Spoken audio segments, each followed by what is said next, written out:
Quiero en esta mañana compartir con ustedes un mensaje del libro de Apocalipsis en el capítulo 14, versículo del 6 en adelante.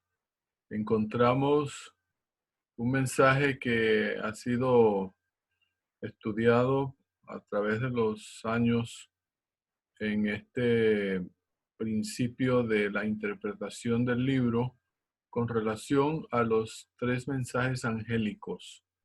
Pero lo vamos a ver desde la perspectiva de cómo el Evangelio aparece registrado en estos tres mensajes y que nosotros deberíamos dar al mundo.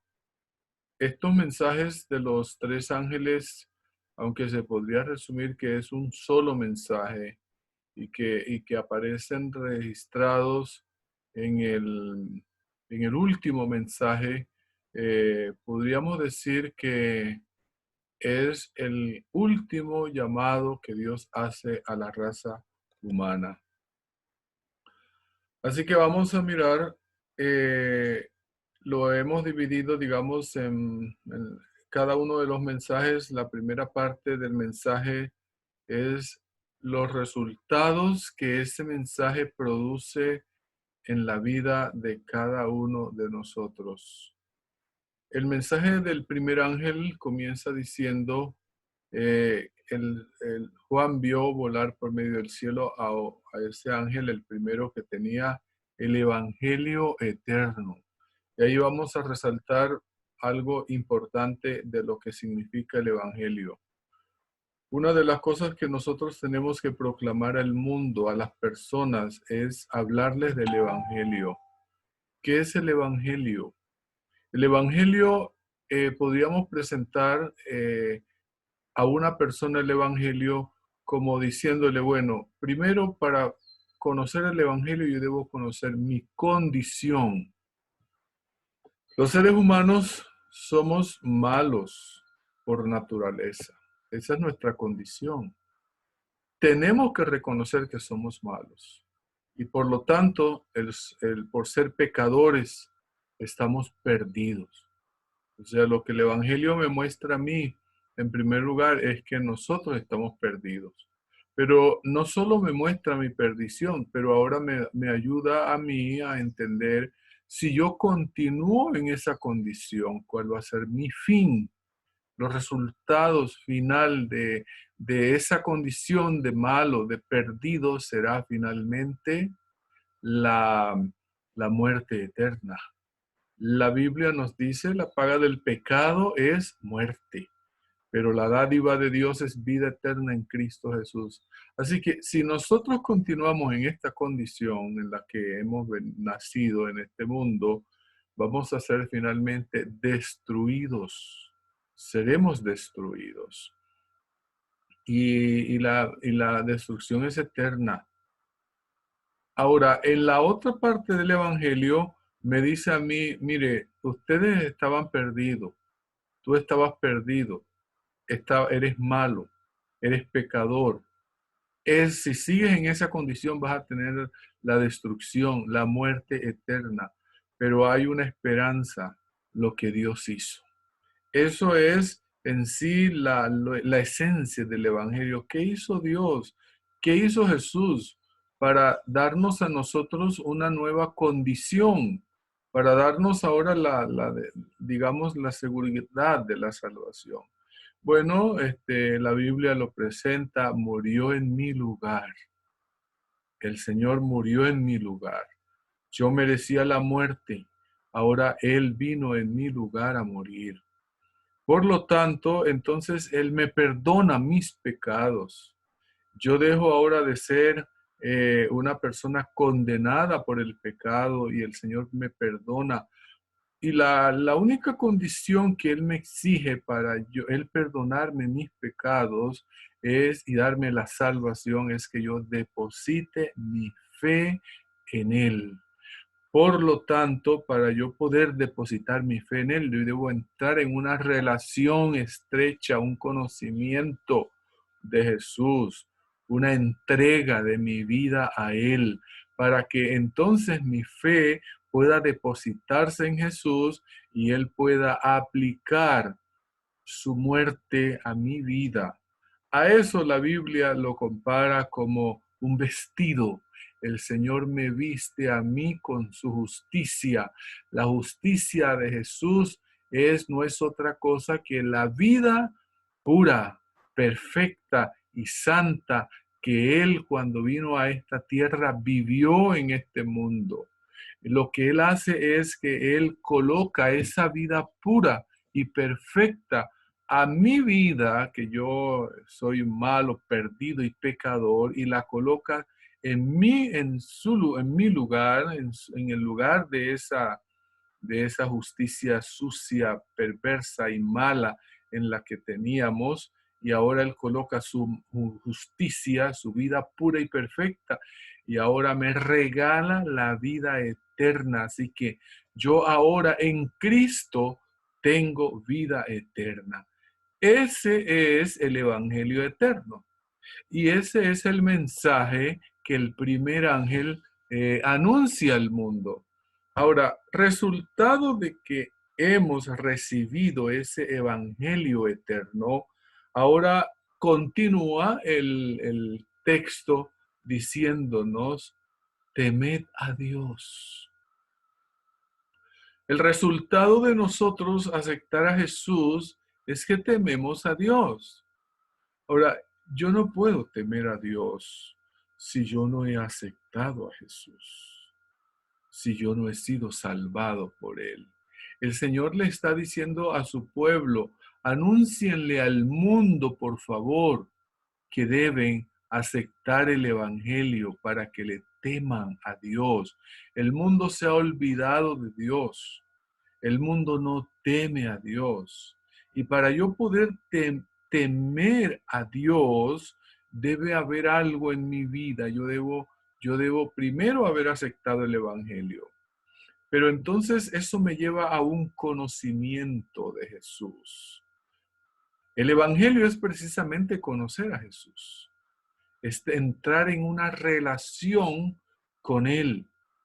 Y el temor a Dios significa un respeto a Dios, una reverencia. Entonces, eso es el resultado de haber aceptado el Evangelio. Ahora, para yo conocer a Jesús, yo debo saber que hay dos cosas en la vida de Dios, en la vida de Jesús, que son inseparables. Su santa ley, su ley de amor y el amor de Dios. La ley de Dios refleja su justicia, su carácter. Es lo que Dios en sí quiere mostrarle al ser humano, cómo es Él, y lo muestra a través de su ley, porque su ley refleja su carácter, su justicia. Dios es justo y lo muestra a través de su santa ley. Pero esa ley también se traduce en amor. La Biblia nos presenta que Dios es amor.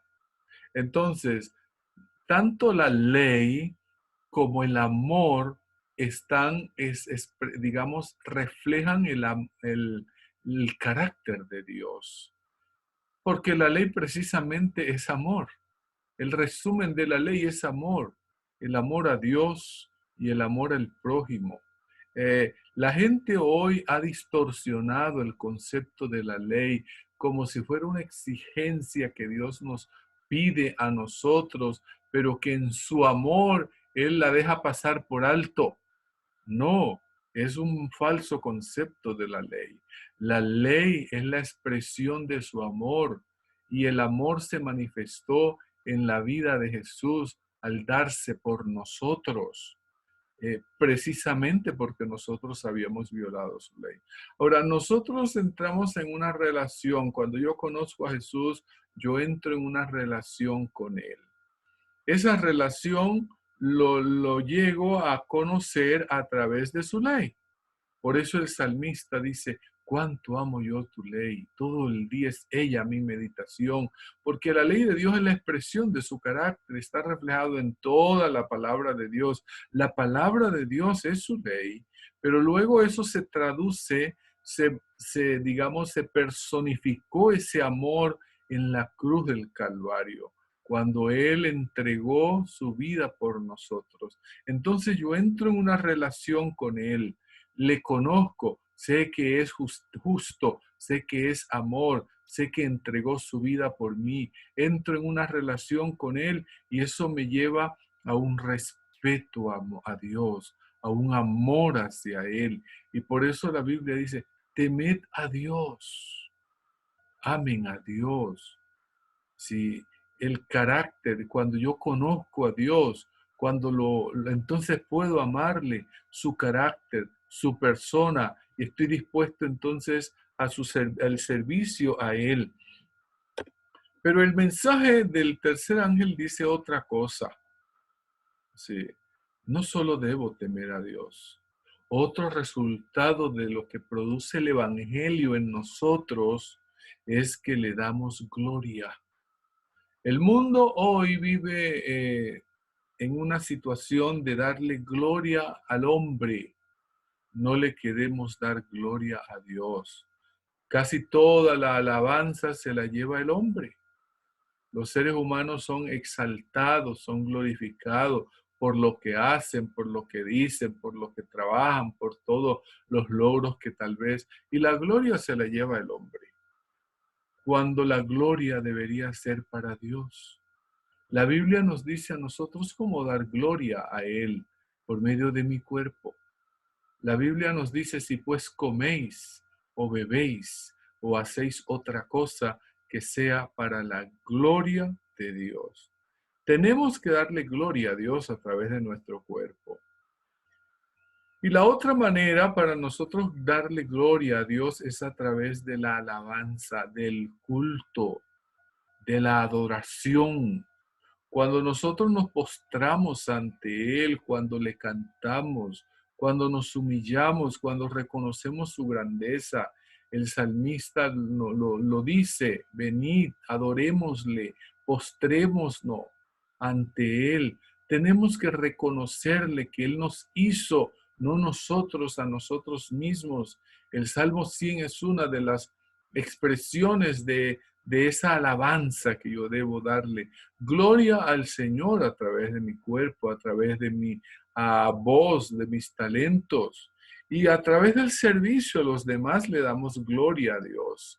Cuando ayudamos a otro a encontrar el camino de la salvación, cuando ayudamos al pobre, estamos dándole gloria a Dios. Por eso la Biblia dice que en el tiempo final el Señor Jesucristo no le preguntará a los seres humanos, cuánto cristiano fuiste, cuánto tiempo estuviste, cuánto hiciste, logros tuviste. El Señor nos va a preguntar, porque tuve hambre y me diste de comer, tuve sed y me diste de beber, fui forastero y me recogiste, estuve en la cárcel y me visitaste. Eso es lo que el Señor espera de nosotros como resultado de esa gloria, de gracia, dice la Biblia, recibiste, dad de gracia. Y para gloria de Dios, nuestra vida debe ser un testimonio para otros. Pero luego si miramos el mensaje de Apocalipsis sobre el primer ángel, dice allí, hablando más del resultado, dice allí, la hora de su juicio ha llegado. Tenemos que decirle al mundo, llegó la hora del juicio. El juicio para el pueblo de Dios debemos entender que ya se inició. El juicio ha comenzado. Pero el pueblo de Dios no debe temer. Nosotros tenemos que anunciarle al mundo el juicio. Cuando la gente conozca el Evangelio, acepte el Evangelio eterno, no tiene que temer el juicio. En el juicio hay por lo menos tres cosas a las cuales tenemos que relacionarnos. Número uno, nuestro registro.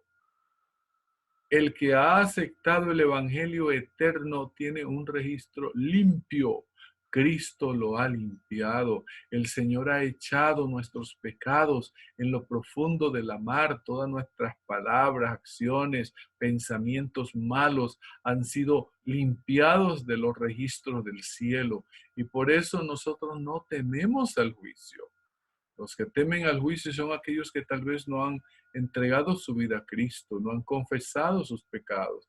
Pero cuando yo confieso mis pecados, la Biblia me dice, venid y estemos a cuenta. Si vuestros pecados fueren como la grana, como la nieve, serán emblanquecidos. Por lo tanto, nosotros no debemos temer al juicio.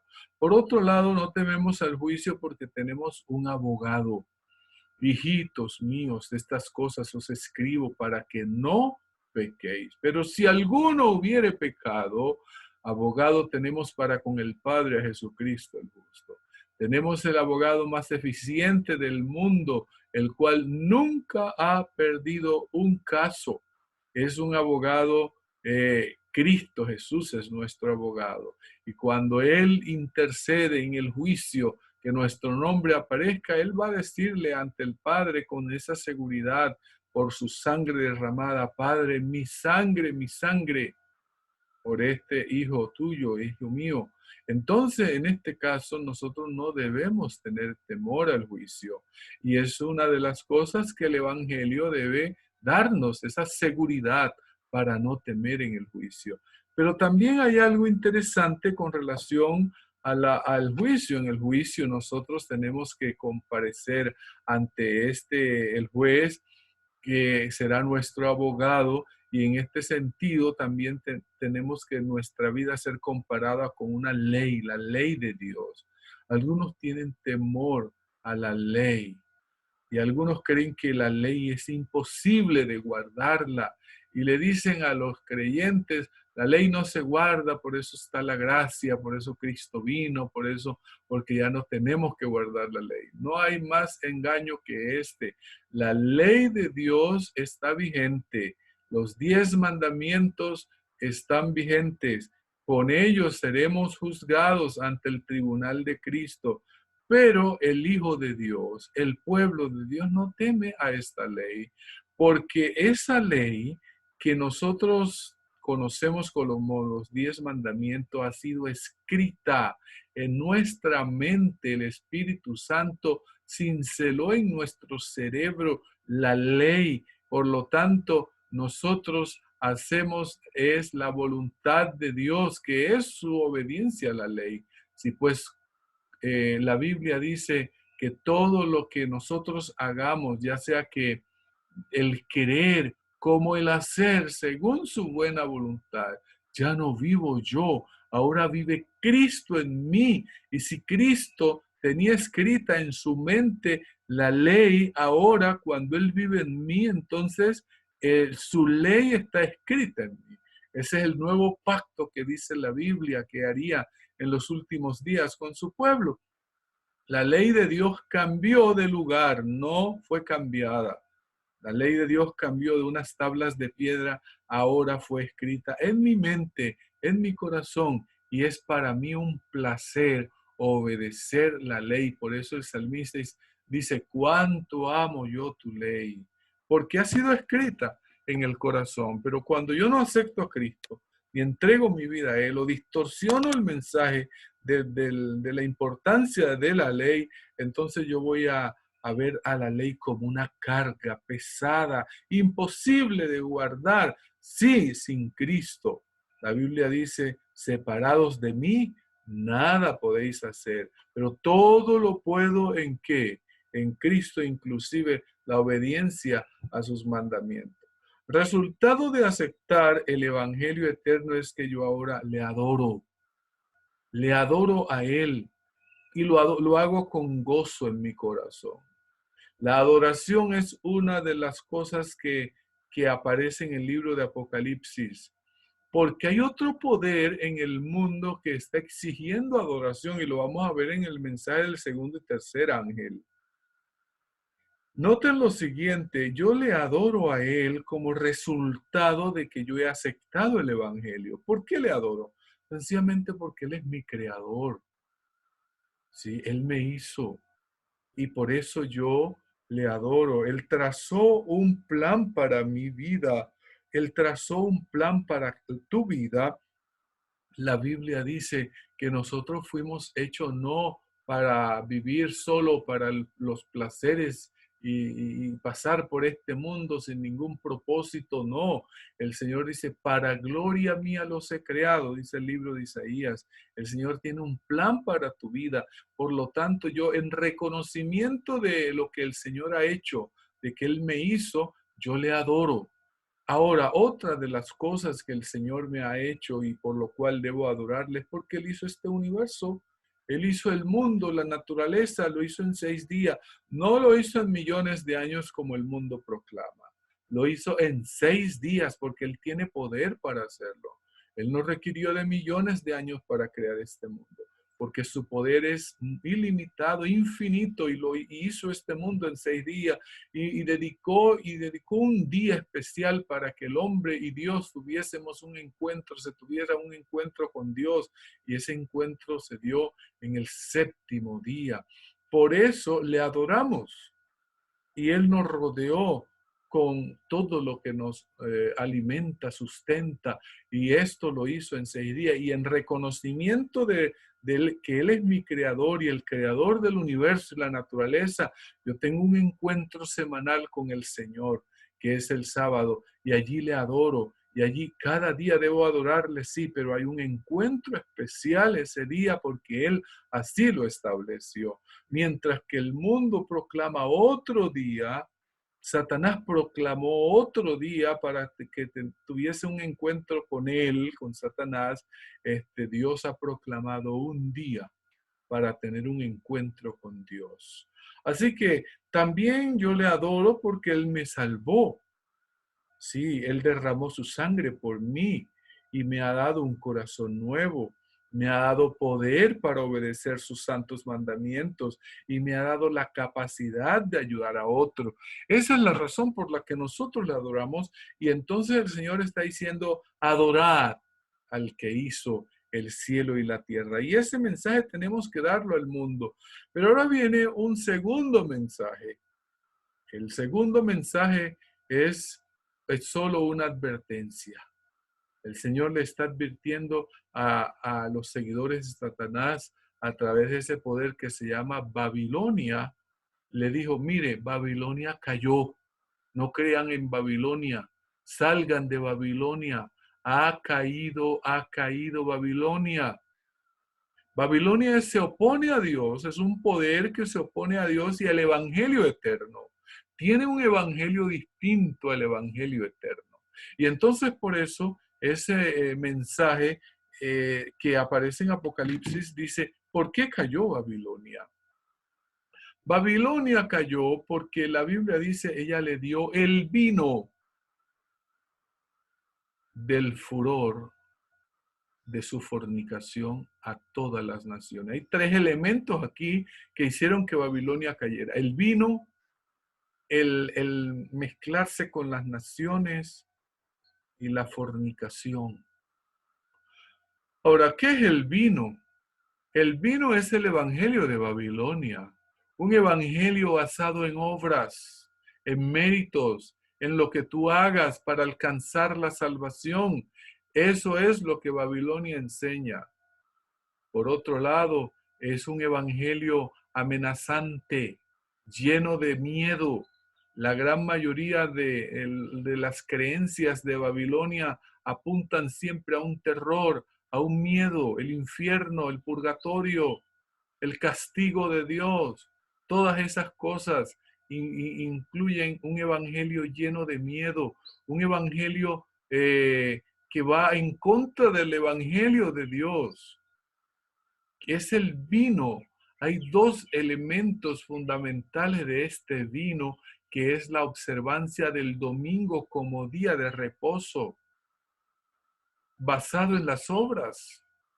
Y el segundo es un mensaje de inmortalidad del alma, donde la persona vive y nunca muere, y se va para el infierno si fue mala, y se va para el cielo si fue buena. Eso es el vino de Babilonia. Y Babilonia le dio ese vino a todas las naciones, las emborrachó. Y por eso las naciones ahora, ¿qué hicieron? Usaron las armas para imponer esa doctrina, esa enseñanza, porque ellas fueron emborrachadas. La mezcla de la Babilonia le gustó mezclar la política y la religión, y eso fue lo que llevó a Babilonia a caer. Y la fornicación, cuando uno analiza la fornicación bíblicamente en un sentido espiritual, que tiene que ver con adorar a alguien que no es Dios. Es la idolatría. Y la idolatría es muy antigua. Se dio en los pueblos paganos del pasado que rodeó a Israel. Y el concepto de esta idolatría surgió por el concepto de la inmortalidad del alma. Sí, y la iglesia de Babilonia tomó ahora, colocó a estos seres supuestamente que eran inmortales y los colocó ahora con nombres cristianos. La Virgen María, que supuestamente subió al cielo a interceder, según ellos está viva. La Virgen murió, y los santos que para ellos están vivos, supuestamente interceden, y eso los lleva a ellos a venerarlo, a adorarlo, y esa es idolatría, y es el fundamento de la hechicería, la inmortalidad del alma, la consulta a espíritus. Esto es lo que las naciones han tomado, han bebido, y por eso Babilonia cayó. Ahora, el mensaje del tercer ángel ya es una confrontación entre los dos pueblos, entre el pueblo que sigue a Dios, el evangelio eterno, y el pueblo que sigue a Satanás, ese evangelio falso. Y entonces ahora Dios les está diciendo, mire, les voy a advertir a los que quieren seguir a Satanás, que hay de aquel que lo siga. Y entonces ahí habla de que Satanás trataría de imponer, de marcar, sí, ponerle una marca a aquellos que le adoran. Y la marca de Satanás está relacionado con la adoración. Y nosotros sabemos que esto está relacionado con un falso día de reposo. Si alguno adora a la bestia y a su imagen, y recibe la señal en su frente o en su mano. Noten que hay dos poderes, la bestia y la imagen. Y hay una marca, y esa marca es lo que identifica a la bestia, es una ley, es la ley de la bestia, y esa ley de la bestia es el domingo, porque fue el día del sol, la adoración al sol, esa idolatría que es tan antigua como la humanidad misma. Entonces, encontramos allí que Dios le está diciendo a este grupo de personas, cuídense de no adorar, por favor, no adoren. Y eso forma parte del evangelio que tenemos que anunciarle al mundo. Sí. Y porque si tú adoras, finalmente vas a ser destruido con fuego y azufre. Es una advertencia que Dios le está dando al mundo a través del mensaje del tercer ángel. Y le dice luego, vas a tener la muerte eterna. Vas a morir eternamente. Pero luego Dios le habla a sus santos, al pueblo que le sigue, y le dicen, ustedes adórenme, adoren en el día correcto, el día que Dios ha establecido, el día de la ley de Dios, el santo sábado. Y luego le dice, aquí está la paciencia. Lo que quiere decir que este pueblo va a ser perseguido por este otro pueblo que tiene la marca de la bestia. El pueblo que tiene la marca de Dios dice, aquí está la perseverancia, la paciencia, los santos. Y cuando el Señor presenta a sus santos, le dice, aquí están los que guardan los mandamientos de Dios y tienen la fe de Jesús. Volvemos al comienzo otra vez. La fe de Jesús es la justicia de Cristo, es el mensaje del evangelio. Le acepto por fe, entrego mi vida a Él. Y entonces de esta manera el Señor me redime, el Señor me salva. Mis queridos amigos y hermanos, este mensaje que hemos estudiado de Apocalipsis, que es el mensaje de los tres ángeles, no es otra cosa que el último llamado de Dios al mundo, diciéndole, acepten el evangelio eterno. Ese evangelio eterno es reconocer que estoy perdido. El Señor me ha salvado a través de su sangre derramada en la cruz del Calvario. En respuesta, resultado de esto, yo le temo, yo le glorifico. El juicio va a venir, pero yo no temo porque tengo un abogado, tengo alguien que me defiende. Su Espíritu Santo ha escrito su ley. No tengo temor. Obedezco la ley no por mi fuerza, sino por la obediencia del poder que el Señor me da para obedecerle. Pero luego el Señor me dice le dice a su pueblo, adviértanle por favor al mundo que cayó Babilonia porque ella dañó, destruyó el mensaje del evangelio, cambió la verdad por la mentira. Y díganle a Babilonia y a todos los que le siguen que si alguno adora a la bestia a su imagen, va a ser destruido. Pero el pueblo de Dios debe estar seguro y confiado de que si nosotros somos fieles a Él, obedecemos sus mandamientos, perseveramos hasta el fin y tenemos la justicia de Cristo a nuestro favor, entonces recibiremos la salvación y la vida eterna. Que Dios nos bendiga, nos ayude y que podamos proclamar este evangelio final ahora, antes que sea demasiado tarde. Dios nos guarde.